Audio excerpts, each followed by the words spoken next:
Apa mẹ? Hoji ko koi mes ki class to lore se English ki je. English ki koi beginners study plan day 1. Si koi ki noi se English ko mai to ga thabak ki exam tha dini la. English si vocabulary se kamai pa dinam ta hitre. English ki marks se da kwai di maru ori se vocabulary se kwai di marks sa we ba. Yanda bra. Ado English si pa hi ta ba si pa da di aroi. Natra. Ado pa ba hi ta ba satra singu gi mogi study plan ja how boina beginners study plan day 1 has no magi koi vocabulary se khara khara sam da pahan bagi koi habit thamna bai tare ko aduna beginners study plan day 1 has handai ko sida aina tawri se no one word substitution most repeated question nai nani one word substitution have se kaino wahi sabul ma piramaga madugi mahut samana word amana use tawdu ma meaning mana word use tawbu se one word substitution ka weba sida most repeated id SSC na amasung atay exam sing da hangi bai tare ne SSC amasung atay gi exam sing da hangi ba kwai tuina hangan ba word sing du adu collection ne bai tare ko vocabulary di mapa na di yam na tra yam da ko na pula pa ngamoi da bodo ko na kara selected oina tuina repeat to sing the focus kara to no phai yanda ba ja yam na paring di question sana du ne ba na tra yana pangam draga su akoina pare buduna question sanaraga di mu fadui ne natra aduna ina toina repeat togan ba sing degi collection to ne maroina black book of english vocabulary haraga ko gi nikhil gupta gi yamaroi ba SSC exam thawda yam common oina popular oina paina baleri ko mangonde gi satui si ko adagi sida ina piri ba sida amateur aina ko amateur pani si istoi ani si na ke do ba previous question ni SSC di 2019 gi ko previous question adagi afaba lyric grammar lyric suma mayam dagi ko vocabulary lyric mayam sidagi aina collection tawraga si thawaina nogi plan tawraga ko day 1 haidi no moda paga da ba chart simdo ko sida prepare to wone by vocabulary si yanda baisa sabak no mana paninga na mayam paba no mana paning to adu yaroi ba lekhu pa je aduna system na lekha yana bagi damukta aina ke dowe ba sida afaba lyric mayam do sinari har kan sida one word substitution gi idioms ki synonym gi antonym gi spelling ai vocabulary section manga lairi buko section manga sindu kana no ahama da petang sorapa mi thong ge noi je gyan ta na ba synonym lairani one antonym lairani ko one word substitution lairani idioms lairani and amasu spelling lairani sumaina ko spelling asumaran ma khando sumai lai duine buko ado tasena ai si maths ki expert oina haidi maths taaga sai tare lum si maths thabak exams do ko maths taaga leire aduga samaki teaching experience haraga de 2006 de adum tuition to ra bane idi ko lower level de horaga sum teaching to bage hene bisin la leire bane ado english na ma kai gino aina sida english sum tais gi haraga de khoi manipur da yo so gi mayang leba som de ge do ra hindi gi wazam ya ma vocabulary english ki vocabulary ma na pa ba hine de ru mayam ji hindi lon da fazana explain to YouTube channel mayam masin thingam da leitro adadi mayam asa sing du di taping mayam leibni moi di haire akoi manipur gi su mayam ma oza fa english aring oza mayam leiri ko moi tholok suno ba moi taksa suno ado ai gi di moi thok tri hoji kan yam na popular oina leina dri na trasum ba sene na hangaga akoi english ta akoi gi vocabulary ga se manipur da ga yam na akoi ngang dari lon manipur lon ji da fazana translate to biraga like thon bai tare sa ta jinda si leina dri ha ta ire leitri ko YouTube ki channel da thora ga to bose aduna aina sum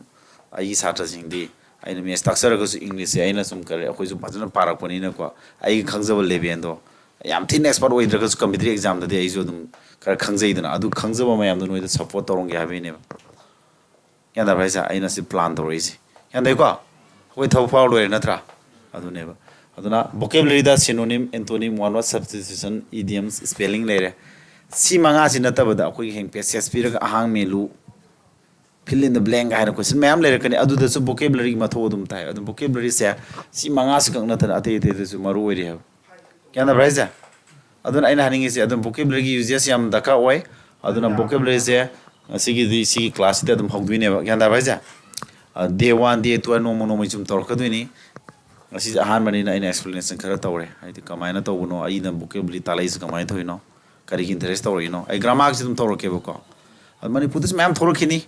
hai aina tawbusu uraga ai sidagi ana phana tawge haba ma'am thoro afabu isno afabu da commit tawraga akoi sidagi all india gi job ma'am try tawganda ko ꯃꯇꯦꯡ ꯑꯣꯏꯅꯕ ꯊꯣꯛꯆꯔꯛꯁꯨꯅ ꯍꯧꯖꯤꯛꯀꯤꯗꯤ ꯑꯩꯅ ꯄꯥꯡꯊꯣꯛꯇ꯭ꯔꯤꯕꯅꯤꯅ ꯑꯩꯅꯁꯨ ꯇꯧꯒꯦꯅ ꯈꯜꯂꯦꯕꯀꯣ ꯇꯥꯛꯆꯕ ꯈꯔ ꯄꯥꯝꯃꯒ ꯏꯪꯂꯤꯁꯁꯨ ꯑꯩꯒꯤ ꯁꯦꯀꯦꯟ favourite ꯁꯕꯖꯦꯛꯅꯤ after ꯃꯦꯠꯁꯇꯨꯀꯣ ꯑꯩ ꯏꯁꯥꯃꯛ ꯁ꯭ꯄꯣꯀꯟ ꯏꯪꯂꯤꯁ ꯇꯝꯕ ꯆꯠꯂꯤ ꯊꯕꯛꯀꯤ ꯑꯦꯛꯖꯥꯝꯒꯤ ꯀꯣꯆꯤꯡ ꯑꯣꯖꯥ ꯑꯐꯕ ꯊꯤꯔꯒ ꯇꯣꯉꯥꯟꯅ ꯆꯠꯂꯤ ꯑꯩꯈꯣꯏ ꯏꯃꯥꯟꯅꯕ ꯈꯔ ꯊꯋꯥꯏ ꯌꯥꯎꯕ ꯈꯔ ꯄꯨꯜꯂꯒꯀꯣ ꯍꯣꯠꯅꯒꯗꯧꯅꯦꯕꯀꯣ ꯑꯗꯣ vocabulary ꯄꯥꯕꯁꯤ ꯌꯥꯝꯅ ꯏꯪꯂꯤꯁ ꯇꯨ ꯏꯪꯂꯤꯁ ꯗꯤꯛꯁꯅꯥꯔꯤ ꯄꯥꯔꯅꯤ ꯑꯗꯒꯤ ꯃꯩꯇꯩꯂꯣꯟꯗ ꯆꯞ ꯆꯥꯅ ꯑꯦꯛꯁꯄ꯭ꯂꯦꯟ ꯍꯟꯕ ꯍꯩꯇꯕꯒꯨꯝꯕ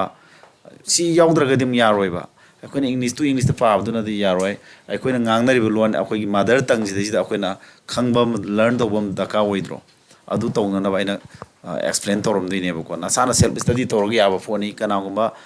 ꯏꯪꯂꯤꯁ ꯄꯥ ꯇꯟꯗꯕ ꯃꯤꯗꯤꯀꯣ ꯏꯪꯂꯤꯁꯄꯨ ꯑꯣꯖꯥ ꯌꯥꯎꯋꯦ ꯍꯥꯏꯕ꯭ꯔꯣꯅꯦ ꯍꯥꯏꯔꯒ ꯃꯁꯥꯅ ꯄꯥꯖꯩꯕ ꯒ꯭ꯌꯥꯟ ꯇꯥꯕ ꯍꯥꯏꯁꯦ ꯑꯗꯣ ꯑꯩꯅ ꯇꯧꯔꯤꯁꯦ ꯑꯩꯒꯤ ꯚꯤꯗꯤꯑꯣꯁꯦ ꯈꯔ ꯁꯣꯟꯕ ꯁꯥꯇ꯭ꯔꯁꯤꯡꯗ ꯗꯦꯗꯤꯀꯦꯠ ꯇꯧꯗꯣꯏꯅꯦꯕꯀꯣ ꯑꯗꯨꯅ ꯍꯩꯕ ꯁꯥꯇ꯭ꯔꯁꯤꯡꯒꯤꯗꯤ ꯃꯣꯏ ꯃꯁꯥꯅ ꯄꯥꯖꯔꯁꯨ ꯌꯥꯏꯀꯣ ꯃꯣꯏꯅ ꯗꯤꯛꯁꯅꯥꯔꯤ ꯌꯦꯡꯉꯒ ꯋꯥꯔꯗ ꯃꯤꯅꯤꯡꯕꯨ ꯃꯁꯥꯅ ꯄꯥꯖ ꯌꯥꯏ ꯍꯥꯏꯅ ꯄꯥꯖꯕꯗꯨꯅ ꯄꯥꯖꯖꯔꯦꯗꯅꯀꯣ ꯑꯩꯗꯤ ꯈꯤꯇꯪ ꯁꯞꯄꯣꯔꯠ ꯇꯧꯔꯝꯒꯦ ꯍꯥꯏꯕꯒꯤꯅꯦꯕ ꯃꯔꯨꯑꯣꯏꯅ ꯋꯤꯛ ꯁ꯭ꯇꯨꯗꯦꯟꯠꯁꯤꯡꯒꯤ ꯍꯥꯏꯇꯥꯔꯦꯀꯣ ꯑꯗꯨꯅꯤ ꯍꯧꯖꯤꯛ ꯑꯩꯅ ꯇꯧꯗꯣꯏꯁꯦ ꯀꯩꯅꯦꯕ ꯋꯥꯟ ꯋꯥꯔꯗ ꯁꯕꯁꯇꯤꯇ꯭ꯌꯨꯁꯟ ꯍꯥꯏꯕ ꯅꯠꯇ꯭रा ꯃꯥꯒꯤ ꯃꯤꯅꯤꯡꯁꯦ ꯀꯩꯅꯣ ꯁꯤ ꯀꯣꯏꯁꯟ ꯇꯥꯏꯞꯁꯦ ꯑꯗꯨꯝ ꯂꯥꯛꯑꯅꯤꯀꯣ वही कदोबा चबुल पिरमनी ग्रुप ऑफ वर्ड्स हाइतारेको वही चबुल हाइतारे वही खरा हाइतारे मधु माग मीनिंग चप मानब वर्ड अमन मो सिंदुइने से जीडी 2019 दा हंग्रबनी एसएससी की को one who does a thing for pleasure and not a profession कनागुम मना करिगुम म तोब मतम मधु कदोबा नुआइनब तोब प्रोफेशन नाइन तोब नतब सिंफम नाइन तोब नतब हाबने कदोबा सिंफम नायरगा तब नतब ngahtung pleasure phangno toba ai je football yam kan expert professional nate ko ai se ado ai tap to football sana dum chali natra ai je amateur ne ko ado ma je kai oi tare se common non oi tare yana bai se adi mi makal karma mi makal no ta ko se common non oi du ne ama hara ma ja ta ko kamus common non oi dana ado vocabulary habidi what pa ba matam na noina paso speech khangna pa je kai gi no se hari maram di noina english ngang ba iba matam da parts of speech याउन खंगौ तारगदी grammar के हेंग rule लाकान अनि पुंजिलगा word सिनन English गांग इब दसिना यादुइबा याना भाई exam गी का खनगनोबा नसागी नॉलेज हेन ओइ होंना बजु खलोबा को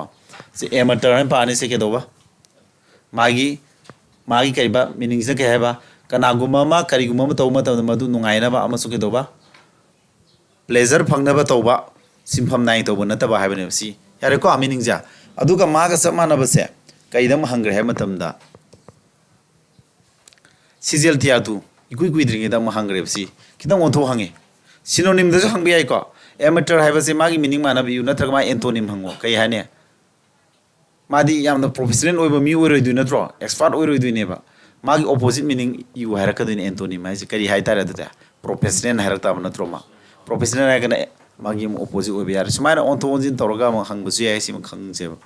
यारबा ओके नंबर 2 द स्टोइक हाइब्रा स्टोइक हाइबा जे केनो असेंग बैदि माना पिरम दुसिना सिजने को सिना क्वेश्चन ओइदुनि सिना आंसर ओइदुबा केनदाब्रा सिना क्वेश्चन ओइदुबा सिना आंसर ओइदुबा a person who is indifferent to their pains and pleasures of life कनागुम ममा मागी पुंसिगी अवाना पेन्स आदि प्लेजर सि नुंगाय फबा सिदा मा करिन इनडिफरेंट ओइबा हाबदि केनो मदुदैदु द माना इंटरेस्ट अम द लौदबा हाबनि हाबगे अत्रदि वारसु मा कयम द थौसाद्रे नुंगायरसु मदुगी माहौ लौद्रे अदुगुम मिसक्तु कई कवे स्टोइक कवे हाबने स्टोइक हाजु मियोय मखल अमा ताकपनि मी टाइप ताकपसे मसि कॉमन नाउन कवे बको सी एन हाबजि लो कॉमन नाउन हाइदि यानदा भाइजा कॉमन नाउन यारबो टीचर हाइदि केनो common noun नत्रो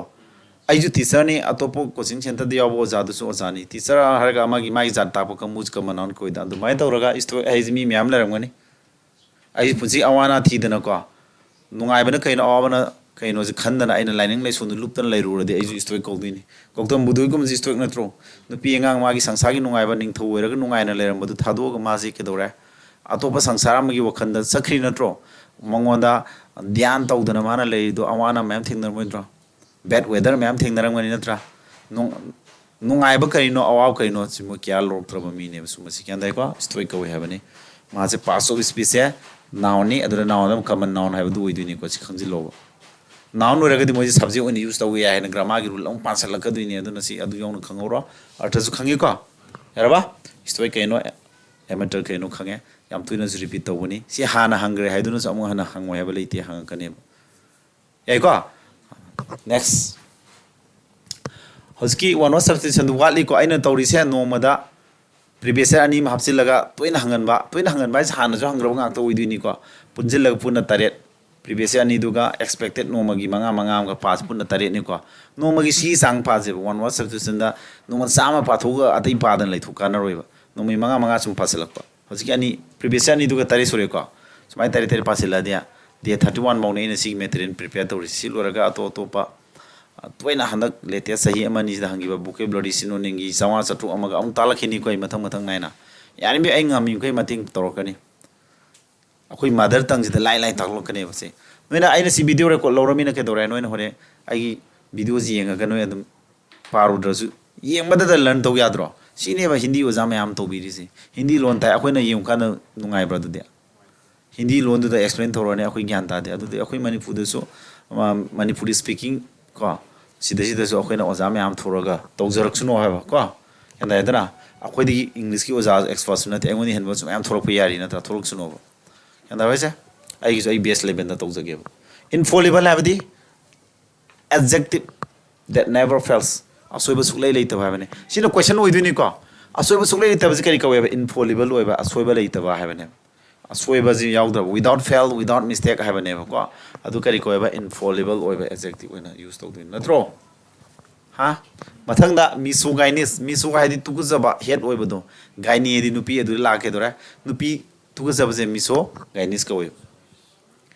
nupi tukuzaba misatri sina kama noun oidini misa amata amina kama noun oirani si niz miso gainis nupi tukuzari misa ama habane ko a person who dislikes women dislikes haidi pam da ba haidaina women haidi nupi sing nupi yadaba nupi ha sa sa khiraba mi ha tare ko moisi miso gainis ka weba ko sina question ni sina answer ni aina answer jin har mang thabe wan hang tuije si oina hang kani aduga si answer ji yu har kadini adu bo hojikan di question sa na bi ke dora warchi thoga magi meaning yu haibu kuma za se moto jin je mani ma on tho hang maji am lai remina ne ani khangna paro philanthropy saibes ke no philanthropy saibadi mi gi leita lairab awana tara mi sin mating yan pangning ba pangan ba thamoi chaw adu mi sin philanthropist ne koi ma hojik lan gi setting phanga mayam da koi paisa pai mayam thopi rak paisa dan tawdana me taw nei dra philanthropist ka tane ba ko yan da rise moija aduna common noun ni mi type mi makhal ma ta ko je common noun ne heda nei na philanthropist ko a rich person who helps the poor and those in need daka laiba mi need I need daka wa mating daka wa mi da mating pang masini ko altruist har magi altruist ti altruist hai ni ko se maga meaning mana badi the altruist so dum hai ko yan da bhaisa common noun ngata altruist ma meaning mana have ni ko mi sing mating pang mi se altruist ko we philanthropist khange yaraba no copy to su ya budi ai ko material I will give this pdf ko will send to your pdf kano da whatsapp group to ko tharani WhatsApp group ta pdf tharani takibagi video loi phangane ko ai satra ba ko yaraba aduga sida philanthropism ga hana lei ko philanthropy hai tar philanthropism nate philanthropy hai ga da philanthropy har ga na mana tawri ba thabak activity du ming tala ne extract noun oi diba altruist size altruism han lei ne ba ko altruism han su lei ba altruism what's it sina kari when sina no abstract noun oi na ko hai mi gi wona mating pa bagi thabak to name of activity ta ga na madu abstract noun oi diba ko yai ko mathang da misanthrope ai bisge no misa amane ma su karam misong no athupa mi khodi mak se nang natar mi atei se supam pam da haina da mi se misanthrope ka weba aduna ma su kama noun oi diba yare ko mathang da epitaph ai bise name of action ne tawri ba thaba amagi ming akhona tawri ba thaba amagi maming ta ko se phongdok pa se ke koiba abstract noun do singane noun ne ba ma se aduga noun da abstract noun ai na akhona we can't see kun ungam da ba tas tongam da ba feel to boding am adugma noun makal do abstract noun he daina adu da sing do epitaph ai ba di akhogi mi leita bagi mungpham da to maina mungpham yumbi ma leitro adu da hakpa khotpa thingnaram gani si mi ji sidai si bo hingami gain haktro adu da hai ba du kai koi epitaph an khong ne ba yan dai ko adu hakpa khopai thawak to epitaph hakpa du ko adu abstract noun ne this is now yaraba okay next mathang da idioms saibasi kai no la idioms ki question la to re ko vocabulary section manga ne have natro one word substitution le re khwai dagi pa ba nungai ba kawganda ba se asina mang than mani idiom su kawganda ba ni synonym antonym lakini moina khara kawgali ko idiom service na kai no idiom service na kai no haitara gadi praman panthe gi type ta meaning leiba aduguma wahi sabul group of words ni madi lermi bu wahi sabul do adui matung in exact meaning samana ba meaning follow toroi lawoi have ko praman panthe gi type ta habidi literary meaning ka english ta haraga di ko adu leigada ba aduma wahi sabul dum kai ko ba idioms kawai idioms ta zu moje dictionary da su yaw da bani ko ma ji kari wena sine no ba ma gi pass space khangjin ma da ka ma ji kari wena ma thok to ge ji ko yengo to hang together have ji ke no si ba when use to ni to hang together have ji ke no ma ji to hang together have ji ke no mi sing na amaga to na tin na le mi na ji to hang together hai du ne ba ko aduna si akone english ngang matam da ba when use to go bi na ba hai ni ko akone english ngang matam da idioms ka thela ngang adi am phajab lon sing du ba ko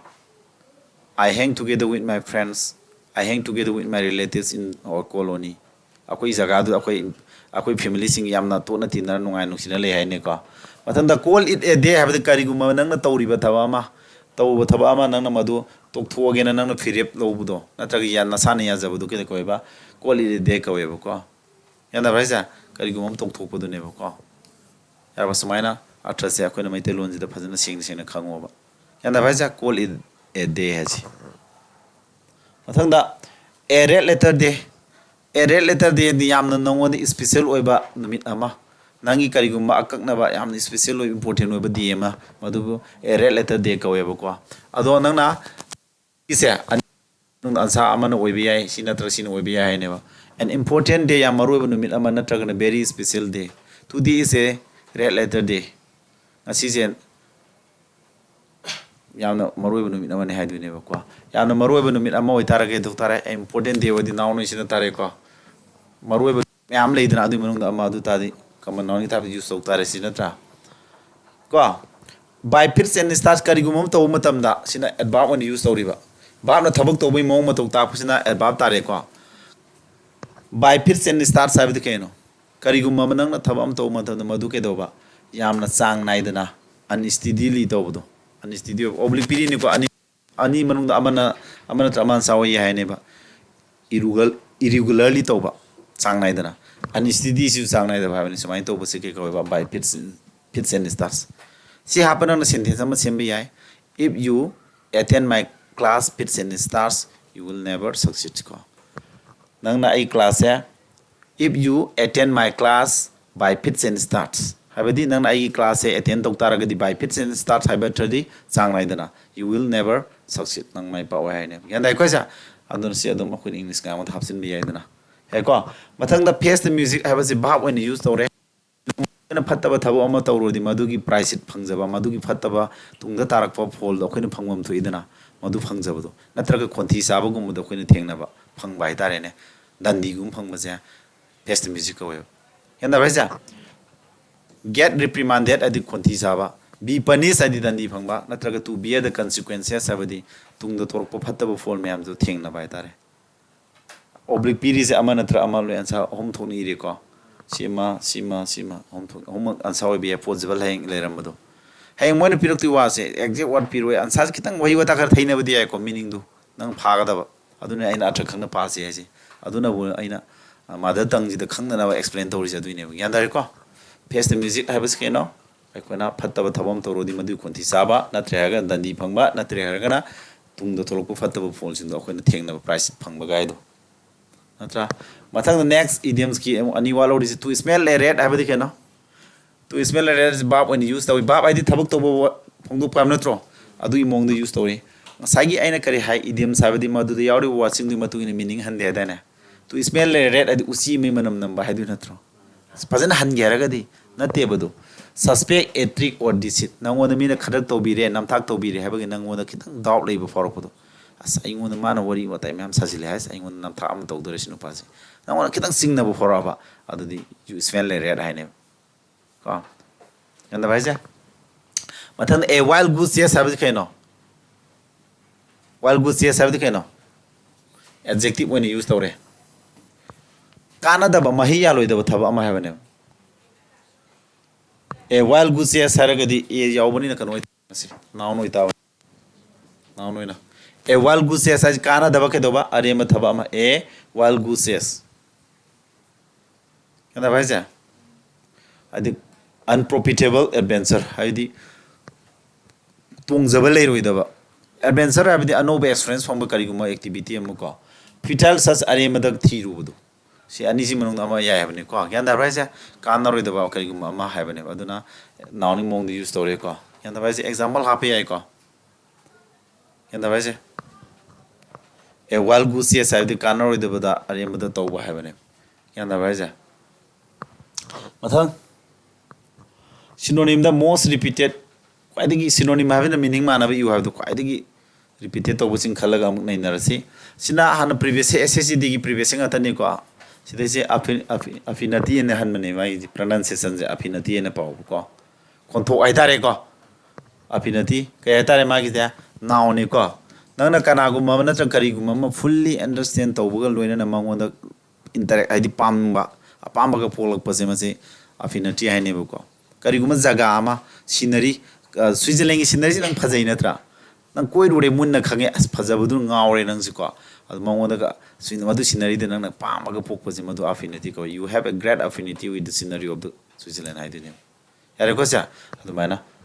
ꯌꯥꯔꯕ ꯑꯗꯨ ꯃꯥꯒꯤꯗꯤ ꯀꯩ ꯇꯥꯔꯦ ꯑꯗꯨꯒ ꯃꯤꯁꯤꯡ ꯃꯔꯛꯇ ꯅꯪꯅꯀꯣ ꯌꯥꯝ ꯃꯔꯤ ꯐꯅ ꯂꯩꯕꯁꯦ ꯒ꯭ꯌꯥꯟ ꯇꯥꯕ꯭ꯔꯥ ꯍꯥꯏꯁꯦ ꯑꯗꯨꯁꯨ affinity ꯀꯧꯋꯦꯕ ꯒ꯭ꯌꯥꯟ ꯇꯥꯕ꯭ꯔꯥ ꯍꯥꯏꯁꯦ ꯅꯪꯒ ꯄꯔꯄꯁ ꯃꯥꯟꯅꯕ ꯅꯪꯒꯤ ꯁ꯭ꯇꯦꯟꯗꯔ ꯃꯥꯟꯅꯕ ꯃꯤꯁꯤꯡ ꯃꯔꯛꯇ ꯃꯔꯤ ꯐꯅ ꯂꯩꯕꯗꯨꯁꯨ affinity ꯀꯧꯋꯤ empathy ꯍꯥꯏꯕꯁꯤꯅ ꯀꯩꯅꯣ empathy ꯍꯥꯏꯅ ꯄꯥꯅꯤꯀꯣ empathy ꯍꯥꯏꯕꯁꯤꯅ ꯀꯩꯅꯣ ꯍꯥꯏꯇꯥꯔꯒꯗꯤ ꯑꯩꯈꯣꯏ ꯃꯤꯑꯣꯏꯕꯗ ꯀꯅꯥꯒꯨꯝꯕ ꯑꯃ ꯅꯪꯒ ꯇꯣꯠꯅ ꯇꯤꯟꯅꯔꯤꯕ ꯅꯃꯥꯟꯅꯕ ꯑꯣꯏꯕ ꯌꯥꯏ ꯅꯪꯒ ꯂꯣꯏꯅꯔꯤꯕ ꯁ꯭ꯀꯨꯜꯒꯤ ꯀ꯭ꯂꯥꯁꯃꯦꯠ ꯑꯣꯏꯕ ꯌꯥꯏ ꯃꯈꯣꯏꯒꯤ ꯐꯤꯂꯤꯡꯁꯤ ꯅꯪꯅ ꯈꯪꯕ ꯉꯝꯃꯤꯗꯅ ꯉꯝꯕ꯭ꯔꯣ ꯉꯝꯃꯤꯗꯅꯀꯣ ꯑꯗꯨ ꯅꯪꯉꯣꯟꯗ ꯑꯗꯨ ꯉꯝꯕꯒꯤ ꯑꯦꯕꯤꯂꯤꯇꯤ ꯑꯃ ꯌꯥꯎꯔꯤ ꯃꯗꯨ empathy ꯀꯧꯋꯤ we all have empathy ꯑꯩꯈꯣꯏꯗ empathy ꯂꯣꯏ ꯂꯩ means ꯃꯗꯨꯒꯤ ability ꯂꯩ empathy ꯍꯥꯏꯕꯁꯤ ability ꯑꯃꯒꯤ ꯃꯤꯡꯅꯦꯕ ꯀꯔꯤꯒꯤ ꯃꯤꯡꯅꯦꯕ ꯑꯩꯈꯣꯏꯗ ꯏꯁꯣꯔꯅ ꯄꯤꯅꯕꯤꯔꯛꯄ ꯇꯧꯕ ꯉꯝꯕ ꯒꯨꯟ ꯑꯃꯒꯤ ꯃꯤꯡꯅꯦꯕ ꯑꯗꯨꯅ ꯒꯨꯟꯒꯤ ꯃꯤꯡ ꯇꯥꯕꯅ abstract noun ꯑꯣꯏꯗꯣꯏꯅꯤꯀꯣ affinity ꯁꯨ abstract noun-ꯅꯦꯕ ꯒ꯭ꯌꯥꯟ ꯇꯥꯕ꯭ꯔꯥ ꯍꯥꯏꯁꯦ ꯀꯩꯗꯧꯕꯒꯤ ꯍꯥꯏꯕꯗꯤ ꯑꯩꯈꯣꯏꯅ ꯃꯤ ꯑꯇꯣꯞꯄꯁꯤꯡꯒꯤ ꯄꯨꯛꯅꯤꯡ ꯈꯪꯕ ꯉꯝꯕꯒꯤ ꯑꯩꯈꯣꯏꯗ ꯌꯥꯎꯔꯤꯕ ꯑꯦꯕꯤꯂꯤꯇꯤ ꯑꯃ ꯏꯁꯣꯔꯅ ꯄꯤꯅꯕꯤꯔꯛꯄꯁꯦ ꯃꯗꯨ empathy ꯀꯧꯋꯦꯕꯀꯣ ꯒ꯭ꯌꯥꯟ ꯇꯥꯕ꯭ꯔꯥ ꯍꯥꯏꯁꯦ ꯅꯣꯏꯒꯤ ꯐꯤꯂꯤꯡꯁꯦ ꯑꯩꯅ ꯈꯪꯉꯤꯁꯤ ꯀꯩꯅꯣ ꯂꯣꯏꯅꯔꯛꯄꯗꯩ ꯅꯠꯇ꯭ꯔꯣ ꯁꯨꯃꯥꯏꯅ ꯑꯗꯩ cumbersome ꯍꯥꯏꯕꯁꯤꯅ ꯌꯥꯝꯅ ꯂꯨꯝꯕꯗꯣ ꯍꯦꯚꯤ ꯑꯣꯏꯕ ꯄꯨꯊꯣꯛ ꯄꯨꯁꯤꯟꯗꯒ ꯌꯥꯝ ꯐꯔꯛ ꯇꯥꯕ ꯁꯨꯝꯕꯁꯦ cumbersome ꯑꯣꯏ ꯀꯧꯏ ꯁꯤꯅ adjective-ꯅꯤꯀꯣ ꯑꯗꯒꯤ genuine ꯍꯥꯏꯕꯗꯤ ꯀꯩꯅꯣ original ꯑꯣꯏꯕ ꯑꯁꯦꯡꯕ ꯍꯥꯏꯕꯅꯤꯀꯣ ꯄꯣꯠꯌꯥꯟ ꯌꯥꯎꯗ꯭ꯔꯕ ꯑꯗꯨꯅ adjective-ꯅꯤ ꯑꯗꯨꯅ original ꯍꯥꯏꯗꯤ ꯑꯁꯦꯡꯕ ꯀꯣ authentic ꯍꯥꯏꯕꯗꯤ real ꯑꯣꯏꯕ ꯑꯁꯦꯡꯕ ꯁꯤꯁꯨ real ꯑꯣꯏꯕ ꯑꯁꯦꯡꯕ ꯀꯣ oblique ꯄꯤꯔꯤꯁꯦ ꯑꯍꯨꯝꯁꯤ ꯃꯅꯨꯡꯗ ꯑꯃ ꯑꯟꯁꯔ ꯑꯣꯏꯕ ꯌꯥꯏꯀꯣ ꯂꯣꯏ ꯈꯪꯖꯤꯜꯂꯣ laconic ꯍꯥꯏꯕꯗꯤ ꯅꯪꯅ ꯀꯔꯤꯒꯨꯝꯕ ꯃꯣꯠ ꯐꯣꯡꯗꯣꯛꯄ ꯃꯇꯝꯗ ꯀꯩꯗꯧꯕ ꯋꯥꯍꯩ ꯈꯔꯇꯃꯛ ꯌꯨꯁ ꯇꯧꯕ ꯍꯥꯏꯕꯅꯦꯕꯀꯣ concise ꯑꯃꯁꯨꯡ brief ꯍꯥꯏꯗꯤ ꯋꯥꯍꯩ ꯈꯔꯇꯃꯛ ꯌꯨꯁ ꯇꯧꯔꯒ ꯌꯥꯝ ꯃꯃꯨꯠ ꯇꯥꯅ ꯗꯤꯇꯦꯜ ꯑꯣꯏꯅ ꯍꯥꯏꯕꯁꯤꯀꯣ ꯑꯗꯨꯅꯤꯀꯣ laconic ꯑꯣꯏꯕꯁꯦ laconic comment-ꯒ ꯍꯥꯏꯕ ꯌꯥꯏ laconic comment-ꯒ ꯍꯥꯏꯗꯤ ꯋꯥꯍꯩ ꯌꯥꯝꯅ ꯁꯤꯖꯤꯟꯅꯗꯅ ꯅꯪꯅ comment ꯇꯧꯕꯁꯤ ꯌꯥꯔꯦꯀꯣ ꯁꯦ ꯁꯨꯃꯥꯏꯅ ꯃꯊꯪꯗ synonyms-ꯒꯤ ꯂꯦꯝꯍꯧꯔꯤꯕ ꯑꯃ ꯌꯦꯡꯁꯤꯀꯣ ꯇꯔꯦꯠꯀꯤ ꯆꯥꯡꯅꯦ ꯑꯩꯅ ꯇꯥꯛꯇꯣꯏꯁꯤ day 1-ꯁꯤꯗ beginners study plan day 1 day 31 ꯐꯥꯎꯅꯤ ꯇꯧꯔꯛꯀꯗꯣꯏꯁꯤꯕꯨ ꯅꯪ ꯋꯥꯠ ꯌꯥꯝꯅ improve ꯑꯣꯏꯗꯣꯏꯅꯤꯀꯣ ꯁꯦ ꯚꯤꯗꯤꯑꯣ 31-ꯁꯤꯗ ꯑꯩꯒꯤ ꯀ꯭ꯂꯥꯁ 31-ꯅꯦ ꯂꯥꯛꯇꯣꯏꯁꯤ ꯁꯤꯗ ꯅꯠꯇꯦ ꯄ꯭ꯂꯁ value added material ꯃꯌꯥꯝ ꯑꯃꯒ ꯇꯧꯔꯛꯈꯤ ꯅꯩꯅꯔꯛꯈꯤꯅꯤꯀꯣ diligent ꯍꯥꯏꯕꯗꯤ ꯀꯩꯅꯣ ꯌꯥꯝꯅ ꯍꯣꯠꯅꯕ ꯀꯟꯕ industrious ꯑꯣꯏꯕꯗꯤ hard working ꯑꯣꯏꯕ ꯍꯣꯠꯅꯕ ꯀꯟꯕ ꯍꯥꯏꯕꯅꯤꯀꯣ hard working ꯍꯥꯟꯅꯗꯒꯤ already ꯑꯩꯈꯣꯏꯅ familiar ꯑꯣꯏꯔꯦ ꯍꯥꯟꯅꯗꯒꯤ ꯈꯪꯉ ꯂꯩꯕ word ꯅꯠꯇ꯭ꯔꯣ ꯀꯟꯅ ꯍꯣꯠꯅꯕ ꯀꯟꯕ ꯍꯥꯏꯕꯅꯦꯕꯀꯣ laborious ꯍꯥꯏꯖꯦ ꯌꯥꯏꯀꯣ ꯍꯣꯠꯅꯕ ꯀꯟꯕꯁꯤ impeccable ꯍꯥꯏꯕꯁꯤꯅ ꯀꯔꯤ ꯑꯁꯣꯏꯕ ꯂꯩꯇ꯭ꯔꯕ ꯉꯁꯥꯏꯒꯤ infallible ꯍꯥꯏꯕ ꯑꯃ ꯂꯥꯛꯈꯤꯕ꯭ꯔꯥ ꯇꯥꯈ꯭ꯔꯦꯀꯣ ꯑꯗꯨꯒ ꯆꯞ ꯃꯥꯟꯅꯩ ꯁꯤꯁꯨ infallible ꯑꯁꯣꯏꯉꯥꯝ ꯌꯥꯎꯗ꯭ꯔꯕ ꯑꯁꯣꯏꯕ ꯂꯩꯇ꯭ꯔꯕ ꯍꯥꯏꯕꯅꯦꯕꯀꯣ perfect ꯑꯣꯏꯕ ꯍꯥꯏꯕꯅꯦꯕ ꯑꯁꯣꯏꯕ ꯂꯩꯇ꯭ꯔꯗꯤ perfect ꯑꯣꯏꯕ oblique ꯄꯤꯔꯦꯀꯣ flawless ꯍꯥꯏꯗꯤ ꯑꯁꯣꯏꯕ ꯂꯩꯇꯕ flawꯗꯒꯤ less ꯇꯞꯁꯤꯜꯂꯁꯤ negative ꯑꯣꯟꯊꯣꯛꯏꯅꯤꯀꯣ ꯑꯁꯣꯏꯕ ꯂꯩꯇ꯭ꯔꯕ fall ꯍꯥꯏꯗꯤ ꯑꯔꯥꯟꯕ ꯌꯥꯎꯗ꯭ꯔꯕ ꯍꯥꯏꯕꯅꯦꯀꯣ ꯑꯁꯣꯏ ꯑꯔꯥꯟ ꯑꯝꯇ ꯌꯥꯎꯗ꯭ꯔꯕꯗꯤ ꯃꯄꯨꯡ ꯐꯥꯔꯕ ꯍꯥꯏꯕ ꯅꯠꯇ꯭ꯔꯣ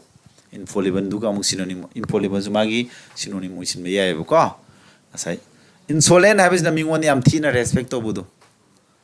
respect ꯌꯥꯝꯅ ꯃꯤꯉꯣꯟꯗ ꯇꯥꯊꯤ ꯇꯑꯣꯏꯅ ꯇꯧꯕꯒꯤ ꯆꯥꯡꯁꯦ ꯑꯗꯨꯛꯀꯤ ꯃꯇꯤꯛ ꯊꯥꯛ ꯋꯥꯡꯉꯒꯗꯤ insolent ꯍꯥꯏꯔꯅꯤ ꯍꯥꯏꯕꯗꯤ very rude ꯑꯣꯏꯕ ꯍꯥꯏꯇꯥꯔꯦꯅꯦ very rude ꯑꯣꯏꯕ ꯌꯥꯝ ꯊꯤꯅ rude ꯑꯣꯏꯕꯁꯨ ꯍꯥꯞꯆꯤꯟꯕ ꯌꯥꯏ ꯀꯣ ꯃꯤ ꯌꯨꯝꯗꯒ ꯆꯠꯂꯨꯀꯥꯟꯗ ꯀꯅꯥꯅꯣ ꯆꯪꯕꯤꯔꯛꯀꯅꯣ ꯃꯁꯛ ꯏꯅꯤꯡꯗꯦꯒ ꯆꯩꯔꯛꯑꯗꯤ ꯃꯗꯨ insolent ꯑꯣꯏꯕ ꯀꯧꯋꯦꯕ ꯒ꯭ꯌꯥꯟ ꯇꯥꯕ꯭ꯔꯥ ꯍꯥꯏꯁꯦ rude ꯑꯣꯏꯕꯗ ꯌꯥꯝ ꯍꯦꯟꯖꯤꯟꯕ rude ꯑꯣꯏꯕ ꯍꯥꯏꯗꯤ ꯃꯤꯉꯣꯟꯗ respect ꯋꯥꯠꯄꯁꯤꯅꯤ ꯑꯗꯨꯅ insolent ꯍꯥꯏꯁꯤꯅ ꯗꯤꯒ꯭ꯔꯤꯗꯣ ꯌꯧꯔꯦꯕꯀꯣ ꯌꯥꯝ ꯁꯥꯊꯤꯅ ꯃꯤꯉꯣꯟꯗ respect ꯌꯥꯎꯔꯛꯇ꯭ꯔꯕ ꯍꯦꯟꯖꯤꯜꯂꯕ ꯌꯥꯝ ꯊꯥꯛ ꯋꯥꯡꯅ ꯌꯥꯎꯔꯛꯇ꯭ꯔꯒꯗꯤ insolent ꯑꯣꯏꯕ ꯍꯥꯏꯗꯣꯏꯕ next antonym ꯅ ꯂꯥꯁ antonym ꯍꯥꯏꯕꯅ ꯀꯩꯗꯧꯕꯅꯣ opposite what you haidu natro yang si antonym gido maya most repeated ngantani ko ina collection to sina ahan be ani sina previous year ni SSC GD 2019 da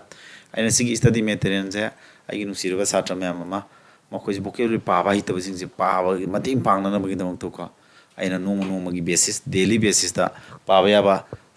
chart sema ga ina tham gi ne ba adu 2019 da plan to ni CGL SSGD 2019 gi previous question hapa ga sing ni 2019 lora ko da ai plan to gi ne se hoji ina nan tho ga ai smart watch da no yam tai da na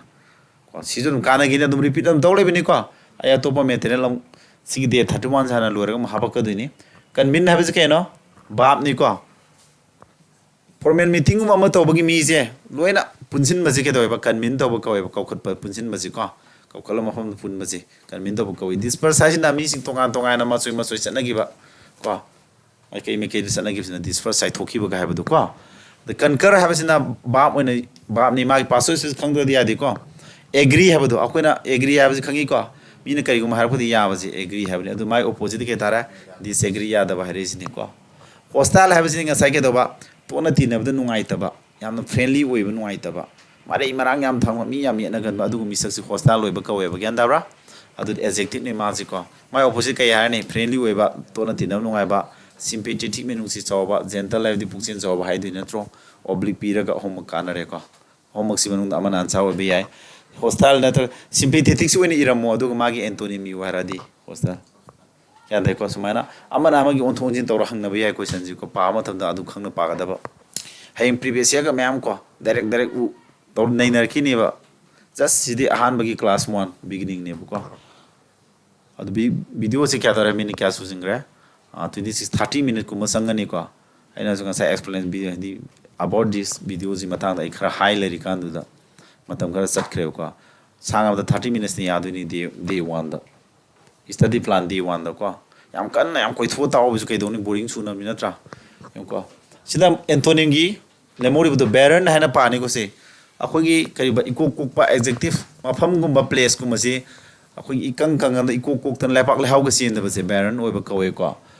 desert kum gi lam je aduna mai di opposite fertile le haw sen ba fruitful ai di ma hi yan ba productive pothok ka thok pa je le haw sin mo oi ba gi ni ko sin am ko yar ko mathang da absin ha na pai ko absin ha bi ke no akoi gi sexual ga mari le na ba yem khara kam bai ta re ne phije chaksa ju khara kam ba adagi akoi gi moral standard khidang wat pa je sumba se ke do ba absin no ko we my opposite desen ai ga di akoi gi standard khara yaw ba thabak ta I get a desen jo ka di aina standard khara wa ma thabam phang ya ne ba desen aina ko absin ha na khara standard name ba wi ni sajat nong jata har ga su sexually khara mai le na ba akoi gi offensive oi ba mi ngon da ko ado sina clear hai di tasing badum ba sai kan od yaw da bai tare ko tasing bu oi ba sing clear oi ba di sing ba hai da sing thar ga so sina lamsa thar ga so mod pa dirty oi ba du yaro ko du ne ba ko dirty picture tara mani ko amod pa picture have na te akoi khara kam ba picture hai ne od mana that absin ga dirty ga moi mana du ne ba ko ya da bra ado na mai di clear ga hari ji opposite ado this thing hai di top pa hai di apa borom du oi du ne ko si top mayam dik different oi ba hai da phaprom da hai ta ko adik agony ha ba di mentally am physically wa ba sin abstract now ne ko mi ba gi phibam tak pa se laira ba gi phibam poverty ko sigu ma se ke do ba moi si abstract now sing ko agony ha ba di mentally am physically ani mak yam exhaust to ba yam wa ba kan nu puni wakal yam wa ba hai ta re mai to lon phajana halaga di ko ad mai di pleasure harau te yam ba delight adi nungai ba harau ba comfort ai ba di ko da nungai ba harau ba si sa ma ne ko mini ya da baja aduga arrogant ha badi ngak yam kan mag ha bado ngak yam ha gat pai tare ngak yam ha gat pai di pride yam tokol pu suppose like ai da paisa ka pai kale na karam tu nge na mingon da wajaw ngang ba pride yam torok pa ngak ha gat pa gai nei mai to lon ko adun adjective ni magi di opposite ka ilani modest amasung humble lani modest size na karma mino paisa am pai jara go sumagi tobangam ba magi achievement me am le jar mingon isa sadu isam samjana ko paisa par su pai da bagi mom da isam samjana ai paisa am pai wa jaw ngang oi samna hingdui ne sam put type to ko adu ma modest ko humble haji mingon no lok na lebe sat pasi ko humble oi mingon no lok pasi ne natra yan tare basi bo spelling da me ngol loire ko me am boring su ro no wa boring su bra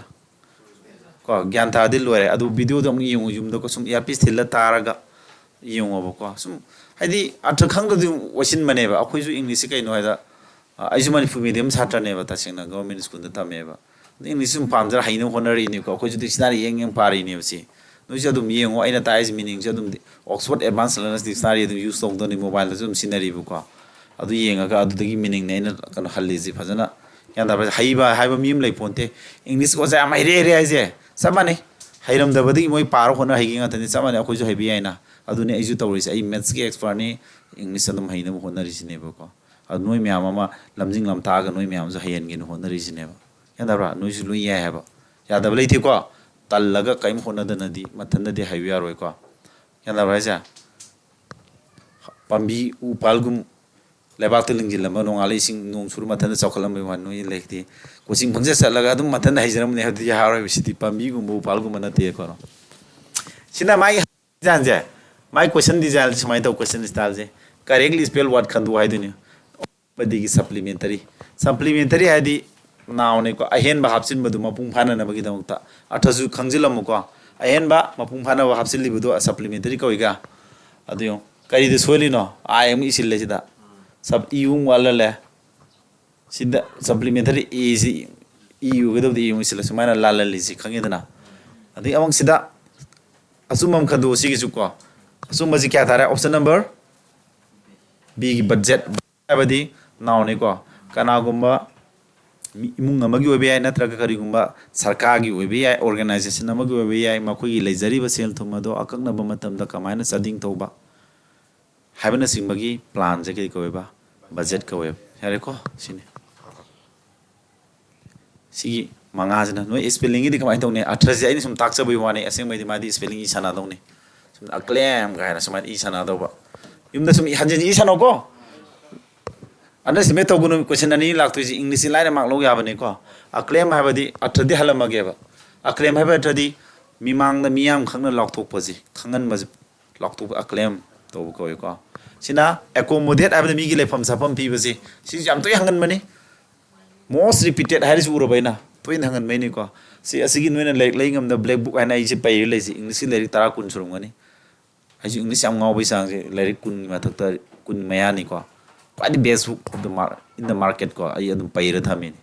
reference to ri ni ko pari ni khangda bam yora kana he kau kana refer to na ba thami ne reference book ani use to ri ni ko asi black book ni khilgup da gi se some update to anirak pusure asi degi lauthui ni am phabani ko se accommodate ai di no kana gum me lefam sapam pi sinbi ba pibi bu do kana gum friend am nang yum da guest when query ne mai ngasi lekra de nang lek na ba lefam sapam sindu na tro accommodate to ba ko do mining ai di activity amagi ming ne do abstract na oni ha kjf ta filming amani ko mi me ama sana kothok pagi khani gi thabak to dro adu tawri ba thabak activity du ni mining ai ji ko receipt id hana lerama position dagi lapthokna leiba receipt tunglom da lapthokna leiba se receipt to koi resplendent and masu moment jak pagal wena ha khoi puning sumalan maji masu moment jak pa mas puning sumalan maji kanogi wahongi kanoji ke dawai mamai ja resplendent wera ka khoi bi attractive way draw aduna ko wa adu maji resplendent way ba koi masu moment ju jak pa adu ka khoi impressive way ba khoi da pamhan ba pon maji pelan ba di yang ningam na pon ma ke do resplendent no ko adjective sa the resplendent tale of peacock hai bi ai atra mana magi mamai do ko magi masuma men yak pa wohongi mamai ga har se ko sumana sumaram to no pa ma tam do ko ai example me ama maram to pir ta asu ai ko madu me am tawle pungam rom da sangrani adu boring am su diba aduna nasana tawje ab thaboni yam henjina isagi self study gi khara area jaga khara thamje ko yengo sini 30 minutes sang mani ko 30 minutes kya sugra 34 sugra aina khinang wakoi khara sat ki bu wakoi means marudi oiriba kamai toroga haidi ahan ba class ni ko day 2 da pal roi noi vocabulary samai padu ni khangi ko vocabulary section manga leire ko sini no magi mati sidang paro pdf su pirani adu video sina youtube ki through the fangani adu no yenga ga nasan ya pistin zila tungom da ngak ta sana su yare ko sumai to english ya khoi haina ba tawji si ko yare asigi di ko